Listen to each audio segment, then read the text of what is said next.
en puissance le féminin en, en intégrant que on est dans une matrice où le féminin est blessé et ça crée un masculin blessé. Donc le féminin blessé crée un esprit blessé, donc crée une forme de misogynie au niveau du masculin. Ça veut dire qu'on va se retrouver dans une matrice de domination pyramidale, masculine, avec un esprit de contrôle. Fait qu'on est dans une matrice de peur et de contrôle. Fait que c'est l'esprit qui veut compenser le féminin blessé. Fait que c'est très important dans le supramental traditionnel. L'âme est perçue encore de cette façon misogyne, où l'esprit descend dans la matière. Alors que si tu es en puissance ton féminin, tu vas habiter beaucoup ton ventre et ton bassin pour recevoir l'esprit par émergence. C'est complètement différent. Fait qu'est-ce que ça veut dire? C'est sûr que ça va stabiliser ton système hormonal et nerveux parce qu'il ne sera plus dans l'envahissement extérieur. Fait que souvent, les gens qui ont des problèmes de poids, ils sont en fait des grands sensibles envahis. Et le corps crée...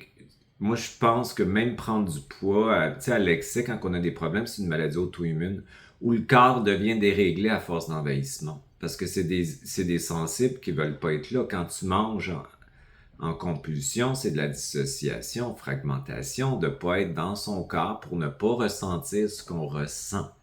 Et c'est pour ça que le point zéro est extraordinaire, parce que ce qu'on ressent, on peut l'intégrer, l'inspirer, le digérer, le transformer. Et quand on commence à faire ça, ben ton corps va s'adapter à cette nouvelle structure. Fait que l'inspiration, c'est yin, c'est féminin. L'expiration, c'est yang, c'est masculin. Et t'expires dans ton vide, qui est la source qui est en toi, qui est le vide de ton corps. Fait que tu te réappropries ton vide. Donc, ton espace corporel, souvent, les gens ne comprennent pas que c'est aussi conscientiser et contacter ce vide-là. C'est là que tu vas avoir ton espace. Quand tu as ta frontière, ton corps, à ce moment-là, il devient dans le système nerveux ventral, en sécurité, apaisé dans l'instant présent. Ta respiration devient très ventrale.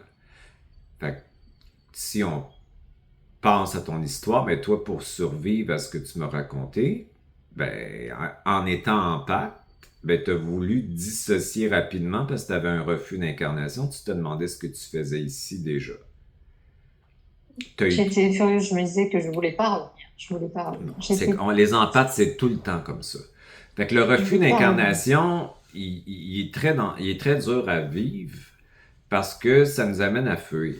Puis là, tu vas fuir dans l'abîme qui est l'anticréation pour geler tes émotions. Quand tu t'es fait agresser, te dissocier, te figer. Tu étais en confusion entre l'attachement et t'étais tout mélangé en confusion, t'es resté figé. Fait que toute ta vie, t'as figé. Ce qui t'a sauvé, toi, c'est la capacité d'observer. Fait que t'es un empathe qui a observé beaucoup de monde, puis à un moment donné, tu te réveilles, là, tu dis, ah, il y a quelque chose qui marche pas. Bon, c'est ça un petit peu. Fait que quelque part dans le chemin de ton histoire, t'as pensé que t'étais défectueuse et t'as essayé de compenser ça par toutes sortes de programmes de survie. L'agréabilité, la codépendance, répondre aux besoins des autres, justifier son existence par une mission. Tu t'es promené dans la vie en étant en patte extérieure, donc tu as été envahi constamment par des charges émotionnelles des autres, sans t'en rendre compte. Ton corps, ben lui, il crée une forme de protection. C'est pas juste comme tu l'as dit, le fait de manger. Tu as des clients qui mangent, mais ils sont centrés, puis ils mangent, puis ils maigrissent, tu comprends? C'est comme... Bon, c'est tout ça, là. Fait qu'il faut te ramener beaucoup dans ton corps, encore, si tu veux, dans ton axe, mais pour ça, il faut que tu en puissance ce féminin-là.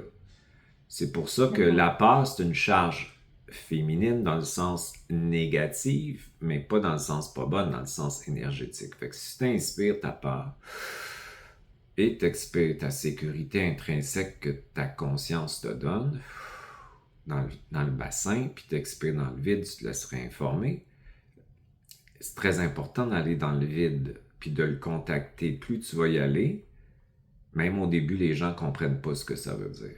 quand tu contactes ton vide, tu contactes le champ de connexion. Ce champ de connexion, c'est l'abondance. C'est pas une abondance d'un masculin qui essaie de contrôler puis d'avoir de l'argent pour se sécuriser. C'est une connexion. Fait que ce qu'on cherche avec le point zéro, c'est d'intégrer ton féminin et ton masculin qui bouge à travers ta colonne vertébrale, si tu veux, qui est le shushuma, qui est le point zéro, qui est le système nerveux ventral. Quand tu intègres ton énergie, tu contactes le vide qui te réinforme. Donc, tu te laisses porter par le flot. Fait que la vraie et réelle abondance, c'est d'être branché sur ce flot de synchronicité d'événements et ton corps est très sécurisé intrinsèquement et cette sécurité t'amène l'abondance réelle. Mais tu es porté par le champ, la toile de connexion qu'on appelle la vie, qui est toi, à l'intérieur de toi. Donc, ce vide contacte tout ce qui existe, toutes les possibilités existent, te contacte dans tous les espaces. Fait que c'est ça l'abondance. Fait que c'est descendre dans la matière. Fait que toi, en tant qu'empathe, vu que tous les empathes, pas juste toi, mais tous les empathes quittent et veulent quitter par l'ivresse mentale le mal-être qu'ils ressentent d'être en refus d'incarnation. Fait que qu'est-ce que ça veut dire? Ça veut dire que l'empathe était souvent à la fin du cycle de la réincarcération pour sortir du jeu, si tu veux, de la dualité, depuis qu'il est dans le ventre de la mère, il sait qu'il veut pas être ici. Fait que le fait de pas vouloir être ici, c'est ce qui va te faire être ici au point zéro pour sortir. Fait que le refus d'incarnation doit être inspiré comme une charge négative. Gonfle ton ventre, expire l'ancrage au point zéro de ta conscience, et ta conscience qui est au point zéro, ce n'est pas ton personnage, et t'expires dans ton vide. Fait que quand tu disais tantôt, je demande à l'esprit, à mon esprit l'abondance, ben c'est totalement astralisé de faire ça. D'accord. Parce que tu demandes, c'est comme une prière, c'est comme si tu demandes à quelque chose où tu reconnais pas cette conscience décisionnelle créative, tu comprends, qui prend la décision. Fait que la décision, c'est une action, puis c'est un mouvement constant et continu branché sur un champ qui fait que tu reçois par le féminin puissant l'abondance. Donc, recevoir l'abondance dans tout là. Tu sais, ça peut être juste l'état de grâce, ça peut être juste le présent, ça peut être juste la satisfaction de qui on est dans l'instant présent, le sentiment d'être complet, plein. L'abondance, c'est plein de choses. C'est ta conscience qui te donne ça. Ta conscience, c'est elle qui se branche au champ. C'est pas ton personnage. Ton personnage, il est séparé de la conscience. C'est l'expérience de l'âme séparée. Fait que le féminin, plus tu intègres les charges négatives comme une charge aussi belle qu'une charge négative, positive au point zéro, tu commences à dépolariser, à créer des synapses aussi au niveau du cerveau, ce que ça va être de plus en plus une chose et l'autre au point zéro, puis tu vas comprendre que tu veux pas avoir ta commande. La commande, elle sert à mettre en mouvement ta charge d'impuissance négative comme un terreau de création. Très différent. Tu comprends? Fait que le point zéro, ça prend des années à intégrer ça comme il faut, parce qu'on est encore dans la pensée magique de la commande et de l'intention polarisée qui ne fonctionne pas. On le mettait toujours avant, même si je ne sais pas comment, je commande. Ouais, même si je ne sais pas comment, c'est une charge d'impuissance que tu mets en mouvement avec je commande, c'est pour ta conscience qui met en mouvement cette charge d'impuissance pour commander ta puissance au point zéro. Fait que c'est l'impuissance et la puissance au point zéro. Donc, ça, c'est le point zéro. Pour recevoir tout ça, il faut que le féminin soit puissant. Se recevoir, c'est féminin. Pas dans le sens femme, homme, dans le sens énergétique du terme. Donc, si le féminin blessé n'est pas empuissancé, recevoir veut dire abus. Recevoir veut dire prix à payer. Recevoir veut dire déception, souvent, après le cadeau. Fait que ça veut tellement dire des choses dans le subconscient, si c'est pas mis en lumière et transmuté, que tu peux bien avoir les plus grands talents du monde, tu n'auras jamais l'abondance. Fait que c'est ça le féminin puissant. Fait que ce féminin puissant-là, quand il sent puissance, ton âme sort de l'astral et reçoit l'esprit, puisque l'esprit, dans le monde surmental, ou c'est un mot, en haut de l'astral, contient ton âme. Et c'est une goutte de ton âme qui expérimente dans un plan séparé et loin de la source, si tu veux, ou de la lumière centrale qu'on appelle le supramental, l'expérience d'être séparé de l'esprit temporairement. Et pour en sortir, il faut que cette âme se souvienne de sa souveraineté, de sa puissance pour recevoir l'esprit par tes propres atomes. Donc, tu ne penses pas en étant dans une conceptualisation de la descente de la lumière. À ce moment-là, tu vas penser à l'émergence. Quand tu commences à recevoir cette lumière par l'intérieur, tu passes d'une antenne électromagnétique extérieure à une antenne scalaire intérieure. Ça veut dire que ton corps n'est plus envahi. N'étant plus envahi, tu vas ressentir de plus en plus, pour l'avoir vécu en étant dans la survie toute ma vie par la régulation sympathique, parce que j'étais comme toi figé dans mon dorsal quand j'étais petit, bien, je ressens un calme immuable, profond dans mon corps. Je peux m'agiter au niveau du personnage, mais à l'intérieur de moi, c'est vraiment apaisé. Et ça, dans toutes les circonstances. Ce que je trouve extraordinaire. Maintenant, de vivre ça, parce que j'avais jamais vécu ça, moi, dans ma vie. Fait que plus je descends, moi, je pense souvent au Grand Bleu, là. Tu sais, le film que vous avez eu en France avec Luc Besson, là. Magnifique. Ben ouais, ben c'est ça. C'est descendre. Tu sais, quand il descend, là, il descend. Il est tellement bien parce qu'il trouve la source, en fait, la source immuable de ce qu'il est, qu'il veut même plus en revenir. Tu comprends? Fait que c'est un peu ça. Un empathe doit plonger dans son espace intérieur parce qu'il a toujours voulu être à l'extérieur. Il a toujours eu de la misère à s'adapter au système, à la vie sociale, à ce qu'on nous présentait, parce qu'on était tout le temps en adaptation par notre sensibilité, mais aussi notre capacité de percevoir l'incohérence en arrière des formes psychologiques des personnes. Donc, ça nous amenait à souvent s'isoler. Vivre de la solitude. On est très bien un empathe seul, mais il faut faire attention à ne pas tomber dans l'isolement. Tu comprends? Fait qu'habituellement, un empathe a besoin de s'entourer d'empathes. Ça veut dire qu'un empathe, il aime la profondeur, parce qu'on descend. Oui. Donc, cette profondeur-là, avec un empathe, c'est super facile à avoir. Fait que quand tu as des amis empathes, ben, la connexion est très profonde rapidement. Ce qui est superficiel, ça peut aller, mais c'est pas quelque chose qui nous nourrit personnellement. On n'est pas comme ça. Fait que quand on descend, dans le fond, on descend dans notre subconscient et on met en lumière les croyances erronées. Et celles que j'ai trouvées beaucoup à travers les années, à travers les gens que j'accompagne, surtout les sensibles, c'est qu'ils ont senti qu'ils étaient pas corrects et défectueux. Même si c'était pas de leur faute, quand ils étaient jeunes, ils se sont retrouvés dans des familles dysfonctionnelles ou des environnements non cohérents. Et même si c'est pas de leur faute, ils ont pensé c'est peut-être moi qui est pas correct parce que ça se passe comme ça. Donc, c'est peut-être moi aussi qui est pas correct parce que je suis une bouche de trop à nourrir pour ma famille. C'est peut-être moi qui est pas correct parce que j'étais supposé d'être un garçon, puis je suis une fille, on attendait un garçon. C'est peut-être moi qui est pas correct parce que mon frère est décédé et moi j'ai resté vivante. C'est peut-être moi qui est pas correct parce que, tu comprends, parce que. Fait que c'est comme ça, là.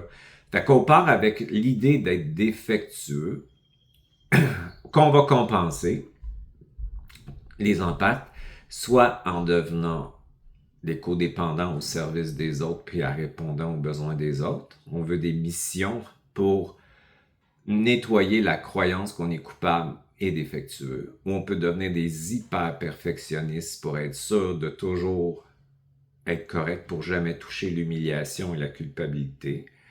Tu comprends? Fait qu'on peut développer de la rigidité psychique et psychologique pour être sûr de jamais toucher cette humiliation-là. On peut devenir quelqu'un qui veut du succès constamment, c'est jamais assez, pour compenser le fait qu'il manque de valeur et va le camoufler. C'est la racine de la racine, ça.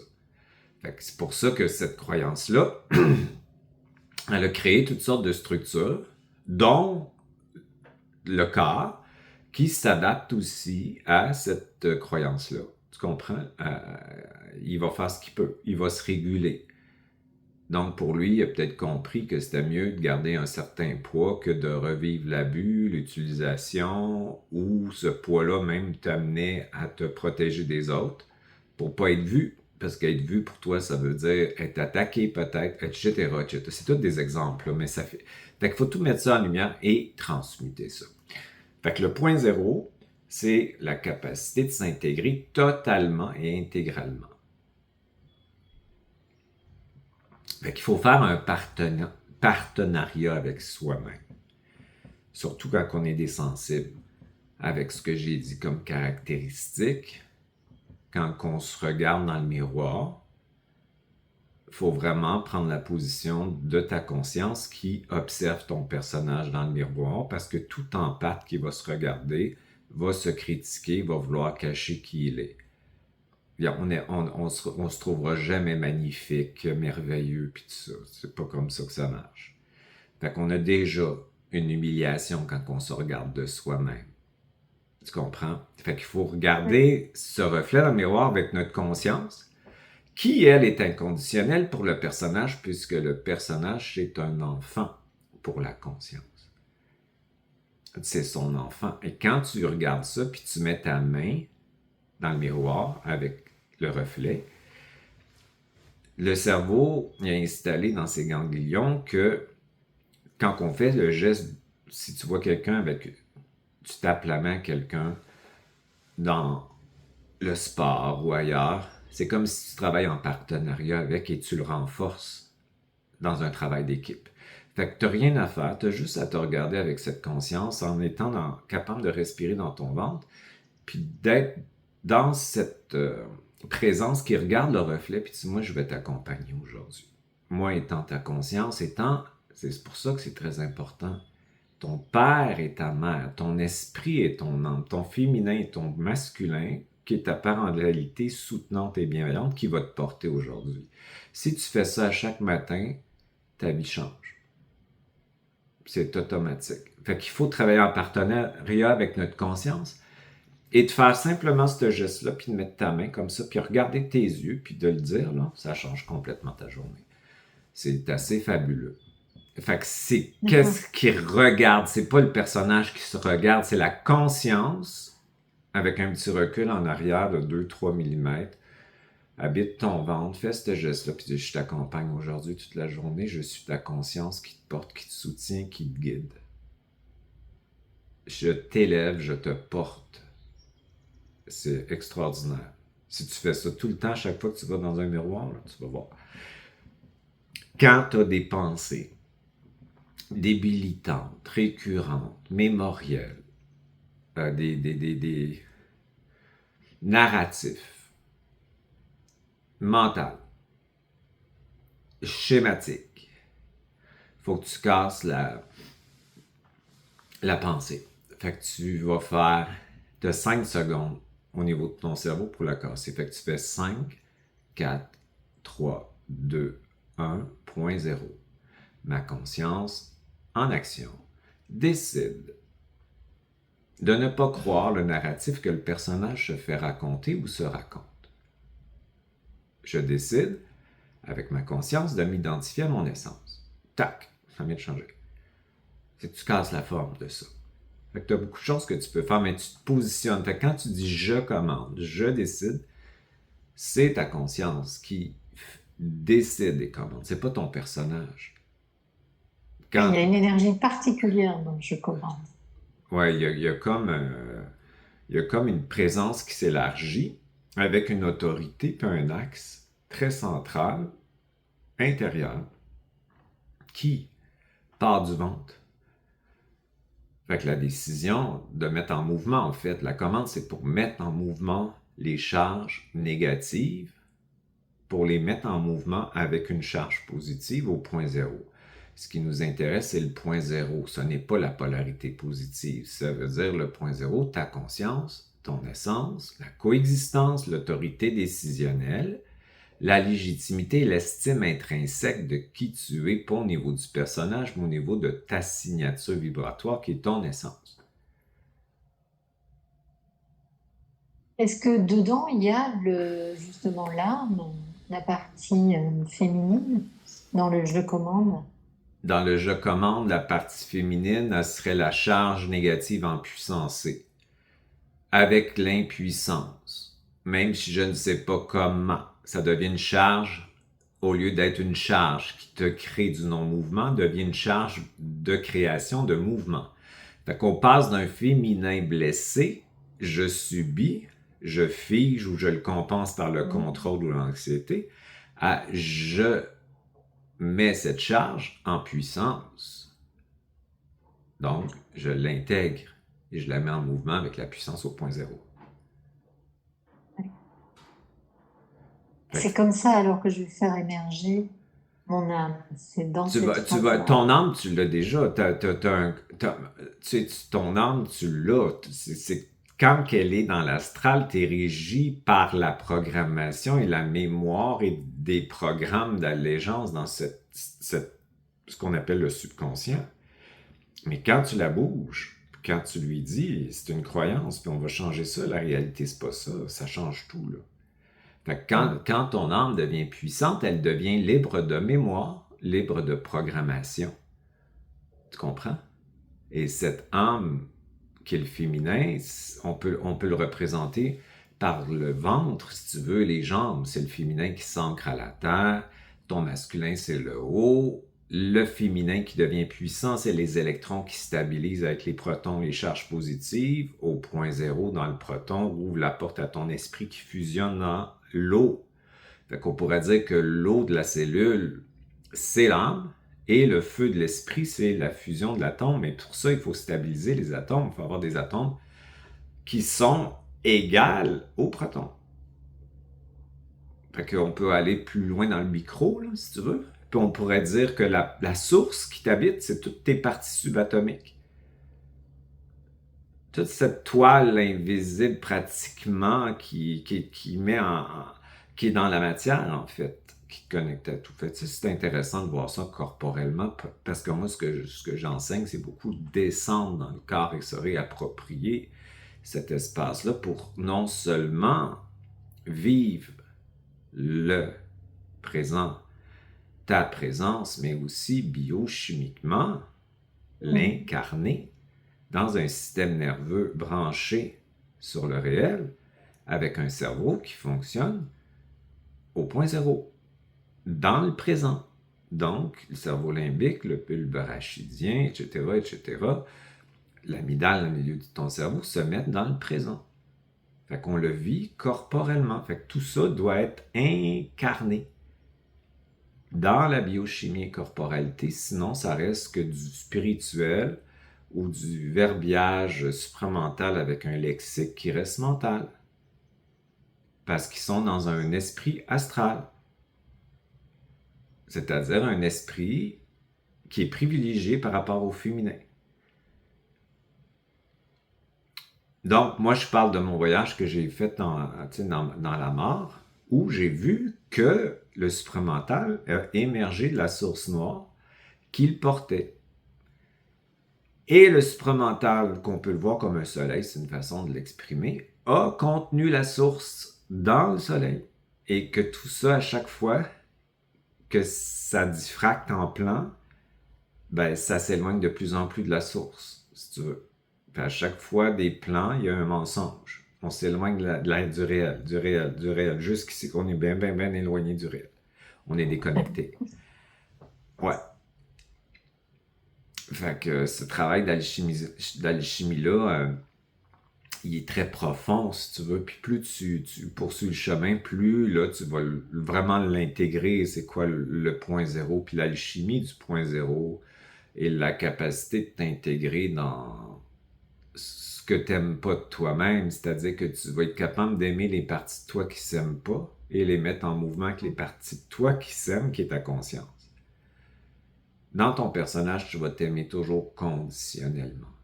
Ta conscience, c'est sûr que c'est inconditionnel parce qu'elle est au point zéro. Fait que tu as une partie inconditionnelle et une partie conditionnelle. Fait que tu vas aimer la partie inconditionnelle et tu vas la rentrer dans ton ventre, tu l'expires dans ton bas ventre avec la partie inconditionnelle. Conditionnelle. Inconditionnel. Je sais pas si j'ai dit le contraire, là, mais c'est ta conscience qui est inconditionnelle. Puis ta conscience, moi je vois beaucoup dans la respiration ventrale, puis le descendre dans le bas du ventre, parce qu'elle est là, ma conscience. Ma conscience, c'est là que je la reçois. Mon cœur, après, il s'ouvre. Mais moi, je m'ancre toujours avant d'ouvrir mon cœur, si tu veux. Je vais toujours en bas, avant d'ouvrir. Ça s'ouvre tout seul. Là. C'est pas... Quand ça s'ouvre, c'est le point zéro, dans le fond. Fait que c'est ça.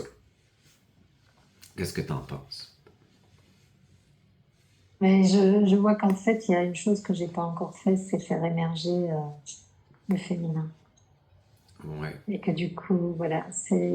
Pas parce que c'est parce que t'es une empathe qui a voulu dissocier, pas être ici. Fait que c'est pour ça que le refus d'incarnation, il faut qu'il se transforme en je m'incarne totalement, intégralement au point zéro avec la partie qui veut pas être ici. Pas je m'incarne totalement, intégralement, ça veut pas dire la polarité de s'incarner, ça veut dire le refus d'incarnation et l'ancrage au point zéro. Au point zéro. Tu comprends? C'est tout ça. Ouais. C'est pas rejeter le refus d'incarnation, c'est l'intégrer avec je m'ancre au point zéro. Fait que finalement, ça devient comme un automatisme à force de le faire. Tu comprends? Vraiment une unification. Oui.